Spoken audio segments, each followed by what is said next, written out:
Isang napakagandang umaga ngayon at naisipan ko pala bumiyahe ngayon at biglang umulan ng ganito kaya nagpasya na lang ako umuwi. May pumasok pala sa akin na booking dito malapit sa amin sa Marikina Heights. Sa LRT, Antipolo ko pala siya, idadrop. Bilis ko lang pala siya hinatid kasi sobrang lapit lang nito sa amin. Talagang 66 pesos pala ang fare niya dyan at 70 pesos pala ang binayad sa akin. Tinip niya pala sa akin yung 4 pesos. Maraming salamat sir, malaking bagay na to para sa akin. At nakareceive ako ng pangalawang booking. Ito lang sa Marcos Highway. Malapit lang kung sa Kodinrap yung una kong CS. At nakita ko lang si Malayo pa, kumakaway na. Excited yan. Sa Pasig pala ang destination namin. Kailangan ko na naman magdasal, sigurado traffic dito. Drop off ko lang pala si sir. 112 pala ang pamasahe niya at tinipan pala ako ni sir ng 8 pesos. At nag-aantay na pala ako ng pangatlong booking dyan. Umikot na ako kasi nasa loob ako ng compound. Mga ilang minuto rin ako nagantay tapos lumabas na ako. Tapos paglabas ko, sakto, may pumasok na naman ng pangatlong booking. Pasig City tapos Ortigas pala ang pangatlo kong biyahe. 6.17 kilometers rin pala ang babiyahin ko. Medyo malayo-layo. Sana hindi naman traffic. Pasensya na kayo kung hindi nyo nakikita yung mga video ng mga biyahe ko. Cellphone ko lang pala, pinangkukuha ko ng video. Cellphone ko rin pala ang ginagamit ko para makareceive ng mga booking. Pag nandyan lang CS ko, ino-off ko lang ang camera. Saka ko ino-on lang move it up para malaman ko kung saan destination kami papunta ngayon. Nahatid ko na pala ang pangatlong CS ko dito sa Ortigas. Halagang 92 pesos pala ang binayad niya sa akin dyan at pumasok pala yan sa cash wallet.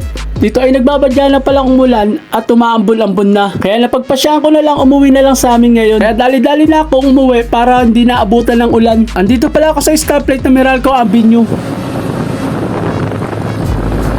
Nakarating na pala ako ng C5 at kakaliwa pala ako dyan para papunta ng Marikina. Ito na pala kami nabutan ng ulan sa C5. Marami pala kayong motorista rito na umistop para magsuot lamang ng kapote. Buti na lang at hindi ako tumanggap ng booking kundi napakahirap na sitwasyon ko na naman.